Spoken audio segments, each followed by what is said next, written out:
தேவனுடைய நாமத்திற்கு மகிமை உண்டாகட்டும். அப்போஸ்தலர்களின் மறுபக்கம் என்ற தலைப்பில் 5ஆம் பாகமாக திவ்ய வாசகன் அப்போஸ்தலனாகிய யோவானின் கடைசி வெளிப்பாடு என்ற தலைப்பில் இன்று 5ஆவதாக 2ஆம் வருகையை பற்றி நம்ம பார்க்க போகிறோம். 2ஆம் வருகைன்னு சொல்கிறது வெளிப்படுத்தின விசேஷம் 19ஆம் அதிகாரத்தில் வெள்ளை குதிரைகள் அங்கே கண்டேன் என்று சொல்லப்பட்டிருக்கு இல்லையா? வெளிப்படுத்தின விசேஷம் 19ஆம் அதிகாரத்தில் அங்கே உள்ள காரியங்களை கவனிங்க. அந்த 19ஆம் அதிகாரம் முழுவதும் அல்லேலுயா அல்லேலுயா என்று மறுபடியும் ஒரு 3 முறை அல்லேலுயா என்ற வார்த்தை ஒரு 3 முறை அங்கே உச்சரிக்கிறது கவனிங்க. இந்த அல்லேலுயா என்ற வார்த்தை ஒரு குறிப்பிட்ட சபைக்கு சொந்தமானதல்ல. சில ஆளுக அல்லேலுயான்னு சொன்னாலே அது பெந்தேகோஸ்து சபை, அவங்க தான் அதை சொல்லுவாங்க அப்படின்னு சொல்லி சிலர் தப்பாக நினைக்கிறாங்க. 15ஆம் நூற்றாண்டுக்கு பிறகு வந்த பெந்தேகோஸ்து சபைக்கும் 19ஆம் நூற்றாண்டில் வந்த சிபிஎம் சபை உள்ள ஆளுக சொல்கிறதுக்கும் 1ஆம் நூற்றாண்டில் உள்ள வெளிப்படுத்தின விசேஷத்தில் சொன்ன அந்த அல்லேலுயா வார்த்தைக்கும் இணைக்கிறீங்களே, அவங்களுடையதுன்னு சொல்கிறீங்களே, அது எப்படி நியாயமாகும்? அவங்க என்ன கான்ட்ராக்டாக எடுத்துக்கிட்டாங்களா, குத்தகைக்கு எடுத்துக்கிட்டாங்களா? இந்த வார்த்தை எல்லாத்துக்கும் பொருந்தும். எல்லா கிறிஸ்தவங்களும் இந்த வார்த்தையை சொல்லுங்க அப்படின்னு தான் வசனம் போட்டிருக்கு. வெளிப்படுத்தின விசேஷம் 19ஆம் அதிகாரத்தில் பாருங்கள். மேலும் 5ஆம் வசனத்தில், மேலும் நமது தேவனுடைய ஊழியக்காரரே, அவருக்கு பயப்படுகிற சிறியோரும் பெரியோருமானவர்களே, நீங்கள் யாவரும் அவரை துதியுங்கள் என்று ஒரு சத்தம் சிங்காசனத்திலிருந்து புறப்பட்டதுன்னு இருக்கு. அந்த சிங்காசனத்தினுடைய அந்த சத்தம் புறப்படும் போது அங்கே உள்ள துணிக்கப்பட்ட அந்த சத்தியம்தான், அந்த துதி தான் அல்லேலுயா என்ற வார்த்தை. அந்த 1ஆம் வசனம் பாருங்கள். இவைகளுக்கு பின்பு பரலோகத்திலே திரளான ஜனக்கூட்டம் இடுகிற அல்லேலுயா ஆரவாரத்தை கேட்டேன். அவர்கள் அல்லேலுயா இரட்சணையும் மகிமையும் கனமும் வல்லமையும் நம்முடைய தேவனாகிய கர்த்தருக்கே உரியது. அவருடைய நியாயந்தீர்ப்புகள் சத்தியமும் நீதிமானவைகள். 3ஆம் வசனத்தில் மறுபடியும் அல்லேலுயா என்று சொன்னாங்க. 4ஆம் வசனத்தில் 24 மூப்பர்களும் 4 ஜீவனங்களும் வணக்கமாய் விழுந்து ஆமேன் அல்லேலுயா என்று சொல்லி சிங்காசனத்தின் மேல் வீற்றிருக்கிறவரை தொழுது கொண்டார்கள். இவைகள் முழுவதும் அந்த ஆமேன் அல்லேலுயான்னு சொல்கிற அந்த கருத்துக்கள் முழுவதும் எல்லாரும் கர்த்தரை துதிப்பது ஆராதிப்பது தான். அல் என்றால் கர்த்தரை குறிக்கும், லூயான்னா துதி என்று அர்த்தமாகும். அல்பா ஒமேகா என்று இயேசுவும் தன்னை சொல்லி கொண்டார். அல்லாஹ் என்று இஸ்லாமிய சகோதரர்கள் சொல்கிறாங்க. ஆதி அந்தம்னு சொல்லி இந்துவில் போட்டிருக்கு, ஆதி பகவான்னு. இப்படி எல்லாமே அந்த பொருள் முழுவதும் அல்லேலுயா என்று சொல்லும்போது எல்லாரும் கடவுளை துதிங்க, கர்த்தரை துதிங்க, பூமியின் குடி எல்லை எங்கும் உள்ளவர்களே, பூமியின் குடிகளே எல்லாரும் கர்த்தரை துதிங்கள் அப்படின்னு சங்கீத 100 இருக்கு இல்லையா? உலகம் முழுவதும் அவரால் படைக்கப்பட்ட மக்கள் முழுவதும் கர்த்தரை துதிங்கன்னு இருக்கு. ஆனால் இங்கே பரலோகத்தில் துதிக்கிற இந்த துதி பரலோகத்தில் எடுத்துக்கொள்ளப்பட்டவங்க மட்டும்தான் துதிக்க முடியும். ரகசியவர்களே எடுத்துக்கொள்ளப்பட்ட அந்த மணவாட்டி சபை மட்டும்தான் அந்த துதி ஆராதனைக்கு சமம். அந்த மணவாட்டி சபையோடு இதே பூமிக்கு திரும்ப இயேசு வருவார். அதுக்கு பேர் தான் 2ஆம் வருகைன்னு அர்த்தம். முதல்ல எடுத்துக்கொள்ளப்படுறது ரகசிய வருகை அல்லது எடுத்துக்கொள்ளப்படுதல். அந்த எடுத்துக்கொண்ட பரிசுத்தவான்களோடு திரும்ப அந்த பூமிக்கு வர்றாரு பாருங்க, அதுக்கு பேர் தான் அதுக்கு பேர் தான் 2ஆம் வருகை. பரிசுத்தவான்களோடு வர்றாருன்னு சொல்கிறது. யூதா 15 இருக்கு இல்லையா? 1000 தூதர்களோடு 1000 பரிசுத்தவான்களோடு கர்த்தர் வர்றாருன்னு யூதா ஏனோக்கு சொன்னதாக சொல்கிறான் இல்லையா? அந்த ஏனோக்கு தான் ரகசிய வருகை எடுத்துக்கொள்ளப்படுறதுக்கு அடையாளம். அது புரிஞ்சுக்குங்க. சகரியா 14ஆம் அதிகாரத்தில் 4ஆம் வசனம் 5ஆம் வசனத்தில், அந்த நாட்களே அவருடைய பாதம் கிழக்கு ஒலிவ மலையில் உள்ள அந்த ஒலிவ மலையில் அவர் பாதம் வந்து நிற்கும், தங்கும். அப்போ தேவரீர் வருவீர், தேவரீருடைய எல்லா பரிசுத்தவான்களும் வருவாங்கன்னு சொல்லி அங்கே ஒரு குறிப்பு இருக்குது. அந்த எல்லா பரிசுத்தவான்களும் இயேசுவோட வர்றது, அந்த ஒலிவ மலையில் அவர் பாதம் படுவதுக்கு தான் ரெண்டாம் வருகை இந்த பூமியில். இயேசு கிறிஸ்து உயிர்த்தெழுந்து அப்போஸ்தலர் 1ஆம் அதிகாரத்தில் அங்கேருந்து தான் பரலோகத்துக்கு எடுத்துக்கொள்ளப்பட்டார். உங்கள் கண்களுக்கு முன்பாக எப்படி எடுத்துக்கொள்ளப்பட்டாரோ அப்படியே திரும்ப வருவார்னு தூதர்கள் சொன்னாங்க இல்லையா? அப்படியே அவர் வரும்போது அவரோட 1000 பரிசுத்தவான்கள் வர்றாங்க. அவங்க ஏற்கனவே ரகசிய வரைகளை எடுத்துக்கொள்ளப்பட்டவங்க. அந்தி கிறிஸ்துவுக்கு நீங்களானவங்க, 666க்கு நீங்களானவங்க, மிருகத்துக்கு நீங்களானவங்க, மகா உபத்திரவத்துக்கு தப்பித்தவங்க. அதுதான் தப்பி என்று சொன்னார், காப்பேன்னு சொன்னார். சோதனையிலிருந்து எங்களை ரட்சித்து கொள்ளும்னு ஜெபிக்க சொன்னார். மலை பிரசங்கத்திலேயே பரமண்டலம் உள்ள எங்கள் பிதான்னு சொல்லி மத்திய 6ஆம் அதிகாரத்தில் 9லேருந்து 13 வரை ஜெபம் சொல்லி கொடுக்கும்போது சொன்னார் இல்லையா? சோதனையிலிருந்து அந்த சோதனை தான் இது. அப்படி ரட்சிக்கப்பட்டவங்க, எடுத்துக்கொள்ளப்பட்டவங்க தான் இயேசு கிறிஸ்துவோடு இதே பூமிக்கு வர்றதுக்கு தான் ரெண்டாம் வருகை. அந்த ரெண்டாம் வருகையில் இங்கே வெளிப்படுத்தின விசேஷத்தில் என்ன போட்டிருக்குன்னா, நாம் 7ஆம் வசனத்தில் நம்ம சந்தோஷப்பட்டு களி கூர்ந்து துதி செலுத்த கடவோம். ஆட்டுக்குட்டியானுடைய கல்யாணம் வந்தது, அவருடைய மனைவி தன்னை ஆயத்தம் பண்ணினாள் என்று சொல்ல கேட்டேன். அதான் ஆட்டுக்குட்டியான கல்யாணம் அல்லது எடுத்துக்கொள்ளப்படுதல் வந்து. அதுக்கு பிறகு அந்த கல்யாணத்துக்கு பிறகு, அந்த எடுத்துக்கொண்ட மத்திய வானத்தில் கல்யாணத்துக்கு பிறகு இருந்தவரும் இருக்கிறவரும் வருகிறவருமாகிய தேவன் சொல்லி தேவனை துதிச்சாங்க இல்லையா? வருகிறவன் துதிச்சாங்க இல்லையா? அந்த நேரத்தில் தேவன் பரலோகத்திலிருந்து வருவார். பூமிக்கு இல்லை, வானத்துக்கு வருவார். 1 தெசலோனிக்கேயர் 4ஆம் அதிகாரத்தில் போட்டிருக்கு. இயேசுவையும் தேவன் எழுப்பி அவரோட மரித்தவங்களையும் எழுப்பி அவரோட கொண்டுட்டு தேவன் கொண்டுட்டு வருவார்னே போட்டிருக்கு. தேவன் வருவார்னே இருக்குது. அந்த அதில் படிங்க, 1 தெசலோனிக்கேயர் 4ஆம் அதிகாரத்தில் 13லேருந்து படிங்க. அதில் போட்டு தேவன் இயேசுவை கூட்டிகிட்டு வருவார்னே இருக்குது. இந்த பூமியில் பெந்தேகோஸ்து நாளில் பரிசுத்த ஆவியானவர் இறங்கினார் இல்லையா? அவர் இன்ன வரைக்கும் பூமியில் இருக்கார். மீட்கப்படும் நாளுக்காக சபையை உருவாக்கிட்டு இருக்கார். உருவாக்கி முத்திரை குத்தப்பட்ட அந்த சபையை அந்தி கிறிஸ்து கொடூர ஆட்சிக்கு, மகா உபத்திரவத்துக்கு 666க்கு தப்பி வைக்க இந்த பூமியை விட்டு சபையை கர்த்தர் எடுப்பார். ஆவியானவர் கொண்டு போவார். மேகங்கள்ல ஆகாயத்தில் கொண்டு போவார் சபையை. பரலோகத்தில் தேவனும் இயேசுவும் அங்கே இருக்காங்க இல்லையா? அவங்க அங்கே மேகத்தில் வந்து மத்திய வானத்துக்கு வருவாங்க. இயேசுவும் தேவனும் ஆவியானவரும் அவர் எடுத்துக்கொண்ட சபையும் அங்கே சந்திக்கிறாங்க. மத்திய வானத்தில் சந்திக்கும்போது அரை மணி நேரம் அமைதல் உண்டாகும்னு இருக்கு. இங்கே பூமியில் இங்கே கல்யாணம் நடக்க போகுது. அதில் தேவன் வந்து இங்கே அமைதியை ஏற்படுத்துவார். அந்த அரை மணி நேரம் அமைதின்னு சொல்கிறது ஆவியானவர் சபையை உருவாக்கி தேவன்கிட்ட கொடுப்பார். தேவன் 1ஆம் ஆதாமுக்கு ஏவாளை கையை பிடிச்சி கொடுத்து கல்யாணம் முடித்த மாதிரி 2ஆம் ஆதாமாகிய இயேசுவுக்கு மணவாட்டியாகிய சபையை தேவன் இயேசுக்கிட்ட கொடுப்பார். அதான் ஆட்டுக்குட்டியான கல்யாணம்னு சொல்கிறது. அந்த கல்யாணத்துக்கு பிறகு இங்கேருந்து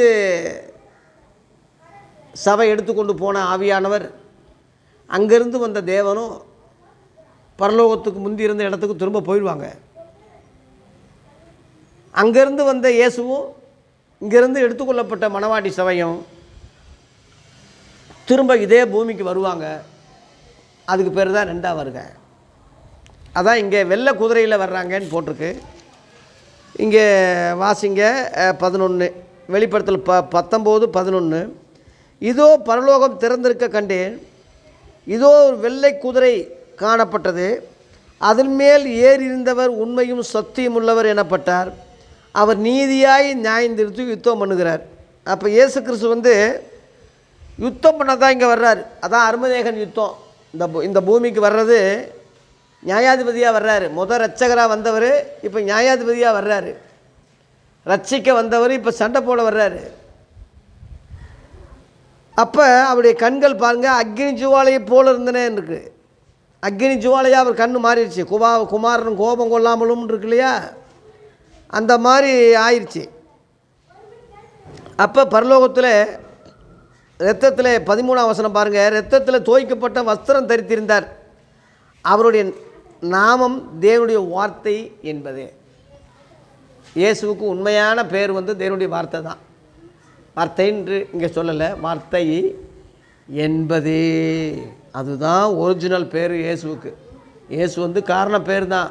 இயேசு என்பதற்கு பாவத்தை போக்கி ரட்சிக்கிறவன் அர்த்தமாக முறையில் யோசேப்புன்னு இயேசுன்று யோசேப்பு பேரிட்டான் இருக்கு. அந்த காரண பேர் தான். கிறிஸ்துன்னு சொல்கிறது அபிஷேகம் பண்ண காரண பேர் தான். இம்மானுவேல்னால் தேவன் நம்மோடு இருக்காருன்னு அர்த்தம். கர்த்தர்னா பிதாவாகி தேவன் இயேசுக்கு கொடுத்த பேர். இப்படி நிறையா பேர் இருக்குது இயேசு கிறிஸ்துவுக்கு. ஒன்று ஆமேன்னு சொல்கிறது உலக தோற்றம் முதலே அவர் படைப்புகளுக்கெல்லாம் ஆதியாக இருந்ததுனால அவர் ஆமேன்னு பேர். இப்படி எல்லாமே காரண பெயர். ஆனால் ஒரிஜினல் உண்மையாக இயேசுவுக்கு பேர் என்னென்னா வார்த்தை என்பது. ஆதியிலே வார்த்தை இருந்ததுன்னு இருக்கு இல்லையா, அந்த வார்த்தையே தேவனாக இருந்ததுன்னு இருக்கு இல்லையா, அவர் ஆதியில் தேவனோடு இருந்தாருன்னு இருக்கு இல்லையா, அதுதான் அந்த வார்த்தை.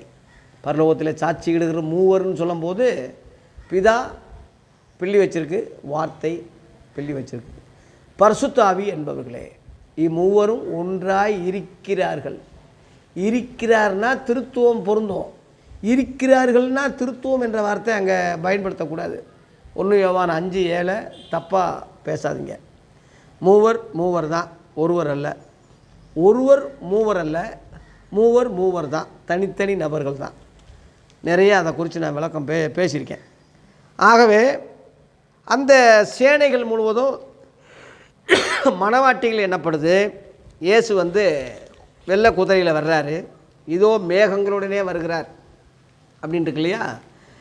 அந்த வெண்மையான மேகத்தில் மனசுகுமாருக்கு ஒப்பாரவனாக ஒருவர் வந்தார்னு தானியேலில் கூட தீர்க்க தரிசனம் போட்டிருக்கு. அப்போ மணவாட்டி அவருக்கு பின்னாடி அதே மாதிரி குதிரையில் வர்றாங்க. இங்கே பாருங்கள், வெளிப்படுத்தல் 19:14 பரலோகத்தில் உள்ள சேனைகள் வெண்மையும் சுத்தமுமான மெல்லிய வஸ்திரம் தரித்தவர்களாய் வெள்ளை குதிரைகளின் மேல் ஏறி அவருக்கு பின் சென்றார்கள். அதுதான் மணவாட்டி சபை. அப்போ அவர் வரும்போது அங்கே யுத்தம் நடக்குது. அர்மதேகன் யுத்தம் அங்கே நடக்குது. சாத்தானும் அந்திகிறிஸ்துவும் கள்ள தீர்க்கதரிசியும் 3 பேர் ஜனங்களை திரட்டிட்டு யுத்தத்தை ஆரம்பிக்கிறாங்க. பயங்கரமாக நடக்குது அங்கே யுத்தம். அதான் இயேசு ராஜாதி ராஜாவாக இருப்பார். இங்கே போட்டிருக்கு 16ஆம் வசனத்தில், ராஜாதி ராஜா கத்தாதி கத்தர் என்னும் நாமம் அவருடைய வஸ்திரத்தின் மேலும் அவருடைய துடையின் மேலும் எழுதப்பட்டிருந்தது. சூரியனுக்கு கீழே பறக்கிற எல்லா பறவைகளும் வாங்க, ஒரு பெரிய விருந்து நான் தரப்போகிறேன். ஜனங்க கட்டுக்கடங்காத அளவில் பூனங்களாக போவாங்க, எல்லாரையும் சாப்பிடுங்கன்னு சொல்லி அங்கே ஒரு அழைப்பு, கல்யாண விருந்துக்கு அழைப்பு கொடுக்கப்பட்டிருக்குது. அங்கே எல்லாம் அங்கே அந்த விருந்து கூடி வாருங்கள் கூப்பிட்டாங்கன்னு அதில் 18ஆம் வசனம் கீழே போட்டிருக்கு.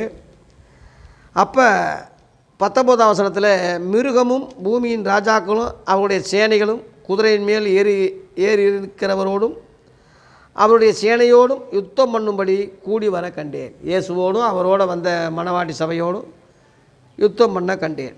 20ஆம் வசனம், அப்பொழுது மிருகம் பிடிக்கப்பட்டது. மிருகம்னா அந்திகிறிஸ்து.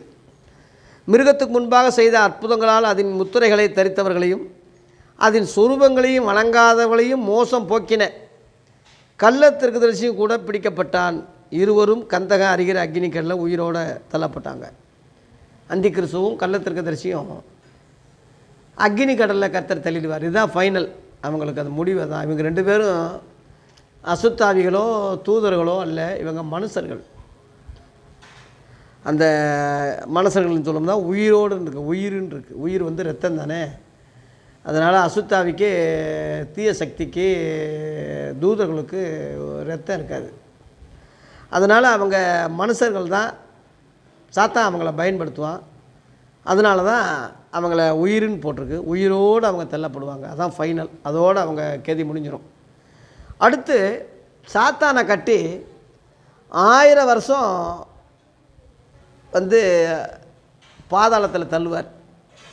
இங்கிட்டு பிதா குமார பரிசுத்தாவியானவர் இருப்பது போல் இயேசு தேவனுக்கு எதிராக இருக்கிறது சாத்தானும் அந்தி கிறிஸ்துவும் கள்ளத்தீர்க்கதரிசி. 3 பேரும் ஒருவர் அல்ல, ஒருவர் 3 பேர் இல்லை, 3 தனித்தனி நபர்கள் தான்.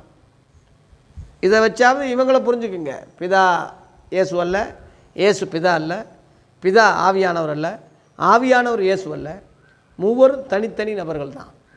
அந்தி கிறிஸ்து கள்ளத்தீர்க்கதரிசி அல்ல, கள்ளத்தீர்க்கதரிசி சாத்தான் அல்ல, சாத்தான் அந்தி கிறிஸ்து கிடையாது. மூவரும் தனித்தனி நபர்கள் தான். அது நீங்கள் தயவு செய்து புரிஞ்சுக்குங்க. இந்த 3 பேர் பிடிக்கப்படும் போது 2 பேர் அந்தி கிறிஸ்துவும் கள்ளத்தீர்க்கதரிசியும் அக்னி கடலில் தள்ளப்படுறாங்க. சாத்தானை மட்டும் வலு சர்ப்பம்னு இங்கே சொல்லப்பட்டிருக்கு வெளிப்படுத்த 20ஆம் அதிகாரத்தில். அவனை கட்டி, இந்த பாருங்கள் 2ஆம் வசனம், பிசாசு என்றும் சாத்தானன்னும் சொல்லப்பட்ட பழைய பாம்பாகிய வலு சர்ப்பத்தை அவன் பிடித்து அதை 1000 வருஷம் அளவும் கட்டி வைத்து அந்த 1000 வருஷம் நிறைவேறும் வரைக்கும் அது சகல ஜனங்களையும் மோசம் போக்காதபடிக்கு அதை பாதாளத்திலே தள்ளி அதன் மேல் முத்திரை போட்டான். அதன் பிறகு ஒரு கொஞ்ச காலம் விடுதலையாகணும்னு இருக்குது. அந்த கொஞ்ச காலம்தான் 1000 வருஷம். 1000 வருஷம் இந்த பூமியில் இயேசு ஆட்சி செய்ய போகிறார், அரசாட்சி செய்ய போகிறார். அதுதான் ஏசாயா 11ஆம் அதிகாரத்தில் போட்டிருக்கு. கரடியும் பிள்ளையும் விளையாடும், புத்தில் பிள்ளை பாம்பு புத்தில் பிள்ளை கையிடும், உலகம் முழுவதும் தேவனால் சமுத்திரம் நிரம்பினது மாதிரி தேவரை அறிவில் நிரம்பியிருப்பாங்க. ஒரு கேடும் கிடையாது, ஒரு சேதமும் கிடையாது. ஏன்னா இயேசு ராஜாதி ராஜாவாக ஜெருசலேமில் மையமாக இருக்க போகிறாரு. உலகம் முழுவதும் பரிசுத்தவான்கள் நியாயந்திருக்க போகிறாங்க. 1 கொரிந்தியர் 6ஆம் அதிகாரத்தில் போட்டிருக்கு. பரிசுத்தவான்கள் உலகத்தை நியாயந்திருப்பாங்கன்னு போட்டிருக்கு. வெளிப்படத்தில் 5:10 நாங்கள் பூமியில் அரசாள்வோம் அப்படின்னு சொல்லி சொன்னாங்க. சாந்த குணமுள்ளவங்களும் பூமியை சுதந்திரித்து கொள்ளுவாங்க என்று இயேசு மத்தேயு 5ஆம் அதிகாரத்தில் சொன்னார்ல. எல்லாமே அந்த அர்த்தம் தான். மறுஜன்ம காலத்தில் இஸ்ரவேலிலே 12 சிங்காசனத்தையும் நீங்கள் நியாயந்திரிக்கொள்ளா உட்காந்துருப்பீங்கன்னு சொல்லி இயேசு மத்தேயு 19ஆம் அதிகாரத்தில் அப்போஸ்தலருக்கு சொன்னார்ல. அதுதான் இதே பூமியில் அது நடக்கும். அதான் ஓய்வு நாள்னு எபிரேயர் 4ஆம் அதிகாரத்தில் போட்டிருக்கு. 7ஆம் நாள்னு சொல்லி அந்த அர்த்தம் தான். 6 நாள் என்பது 6000 வருஷம், 7ஆவது நாள் என்பது ஒரு 1000, ஒரு 1000. 6 நாள் என்பது 6000, கிமு 4000, கிபி 2000 முடிய போகுது. 6 நாள். அடுத்து வர்றது 7ஆவது நாள், ஒரு 1000 வருஷம். அதில் சாத்தான் இருக்க மாட்டான், கட்டி பாதாளத்தில் தள்ளிடுவார். இந்த பூமியில் இயேசு பரிசுத்தவான்களோட ஆட்சி செய்வார். 1000 ஆண்டு அரசாட்சி. இந்த 1000 வருஷம் அரசாட்சி முடிவில் 7ஆம் வசனத்தில் சாத்தான் கட்டவிழ்க்கப்படுறான். திரும்ப அவன் புத்தியை காட்டுறான். திரும்ப கடற்கரை மனத்தனையாக ஜனங்களை கூட்டி திரும்ப யுத்தத்துக்கு வர்றான். தேவனாலேயே தாங்க முடியல. இதை 9ஆம் வசனத்தில் வானத்திலிருந்து தேவனால் அக்கினி இறங்கி எல்லாத்தையும் பச்சித்து போட்டதுன்னு இருக்குது.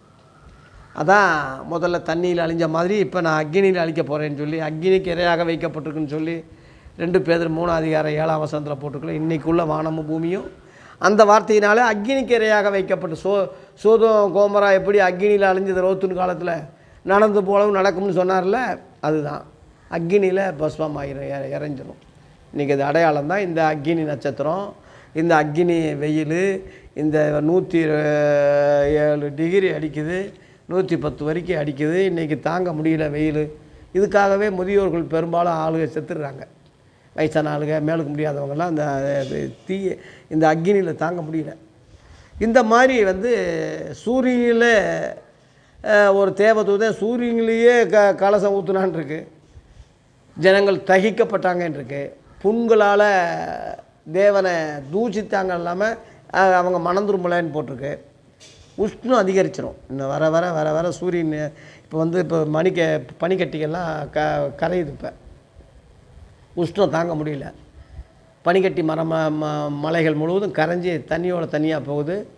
வெளிநாடுகள்லாம் பார்த்திங்கன்னா மழை பெய்யாவிட்டாலும் அந்த பனிக்கட்டி தண்ணியே உள்ளே ஊரில் அரிச்சிட்டு போகுதான்.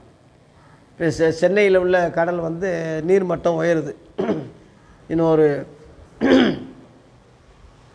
2031 2051 வரை தீவா போயிடும். சென்னை வந்து குடியிருக்க முடியாது, தீவா மாறிடும்னு சொல்கிறாங்க.